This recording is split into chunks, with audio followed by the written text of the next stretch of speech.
Aujourd'hui, une pensée émue pour la dépression.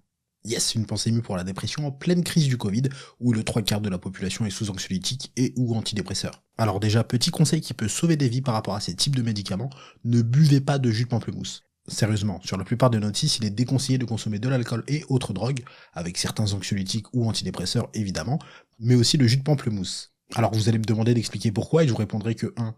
On est dans une pensée émue, passez pas sorcier. 2. J'ai eu mon bac scientifique et un bon 16 en SVT, mais mes connaissances s'arrêtent là. Après, on voit des gens se prendre pour des épidémiologistes de renom et donner des avis très arrêtés sur ce qui se passe alors qu'ils ne savent même pas ce qu'est concrètement une pandémie. Vu les phénomènes dont je parle, je suis sûr que le trois quarts ne savent pas épeler l'acronyme OMS. Fin de la digression, retour au sujet principal qui est incroyablement festif et jovial, la dépression. Je pense qu'il est important de commencer par poser une citation de Freud, ça fait toujours plaisir et ça fait toujours bon genre.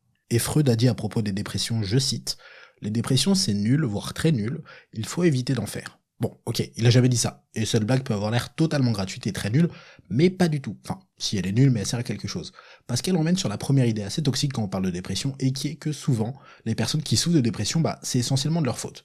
Ce qui fait qu'elles ont un sentiment de culpabilité, qui se nourrit souvent de leur faible estime d'eux-mêmes sur le moment, et qui est nourri aussi par le jugement des autres. Que ce soit l'avis général de la société sur le sujet et ses préjugés négatifs, ou parfois le comportement et le regard direct d'autrui, notamment des proches. Et comme beaucoup de choses dans le domaine psy, ça crée une spirale négative de laquelle il est dur de sortir. Et évidemment que non, on ne mérite jamais une dépression. On peut se demander à qui la faute. Il y a rarement une seule chose qui en est la cause. Ça peut être un terrain génétique qui favorise l'apparition de dépression, de rudes événements qui arrivent et qui nous atteignent durement, une addiction dont on n'arrive pas à sortir, l'isolement social, enfin bref. Les réponses à cette question sont multiples et se trouvent très souvent là où on se met à chercher quand on prend un peu plus de recul autour de nous. À noter quand même que l'on regarde sur la dépression, les personnes bipolaires, les troubles du comportement alimentaire, les TOC et autres affections psychiques commencent à très doucement évoluer. Je risque de faire prochainement une pensée émue sur la psychophobie. Il faudrait commencer par expliquer assez concrètement ce qu'est une dépression. Chose que je suis pas sûr d'être en mesure de faire, le bac S a encore une fois ses limites. Mais j'ai eu l'occasion d'en faire des plus ou moins longues et je vais vous parler de certains symptômes que j'ai vécus. Mais bien sûr, chaque dépression, chaque personne et chaque ressenti est unique, donc c'est normal de pas retrouver les mêmes symptômes partout. Le truc qui m'avait le plus marqué dans cette période, c'est le manque d'espoir que j'avais en l'avenir, que ce soit le mien ou celui des autres en général. J'étais persuadé surtout que ma situation allait littéralement jamais s'améliorer. Tout ce temps, j'avais juste l'impression d'être Benoît Hamon qui pense à la prochaine présidentielle. Résigné. J'avais l'impression d'être dans un cauchemar duquel il est impossible de sortir et qu'aucune porte de sortie n'allait apparaître par magie.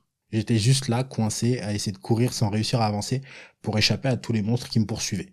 J'étais voué à me faire torturer en fait par les monstres que j'avais moi-même créés dans ma tête. Et l'histoire a finalement prouvé que non, et qu'il y a toujours des raisons d'espérer qu'un jour ça ira mieux. Dans les autres symptômes qui au fond découlent un peu tous de celui-là, il y a une totale apathie physique.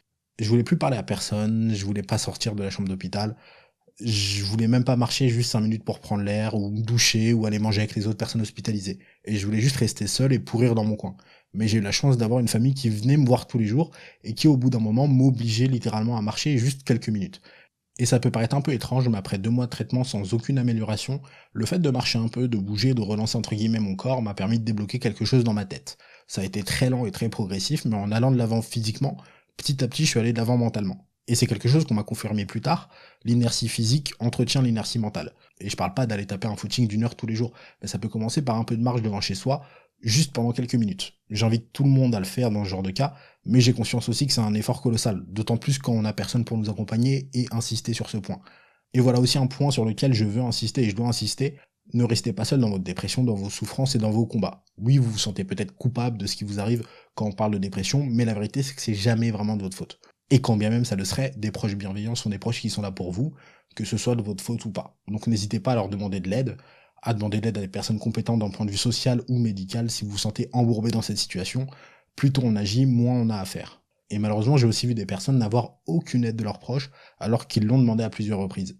Et je vous jure que ça fait mal au cœur de voir des gens au fond du trou, n'avoir aucune visite des personnes qui, il y a quelques mois, étaient toujours chaudes pour aller boire un verre avec eux, aller à telle soirée, les mentionner 247 fois dans leur story d'anniversaire avec l'emoji seringue, leur demander des conseils pour leur vie professionnelle ou sentimentale.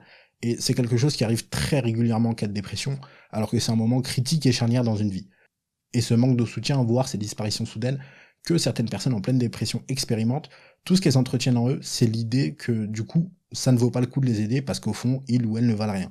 Et oui, à la décharge des proches, les circonstances peuvent être dures, et on n'a pas forcément envie de s'embêter avec les problèmes des autres, aussi immenses soient-ils.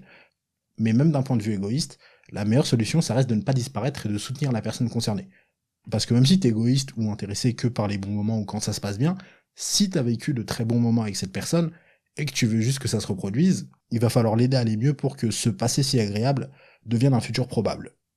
Il y a d'autres pensées émues disponibles et d'autres formats sur cette chaîne YouTube, n'hésitez pas à aller les voir et à vous abonner à la chaîne YouTube si ça vous a plu.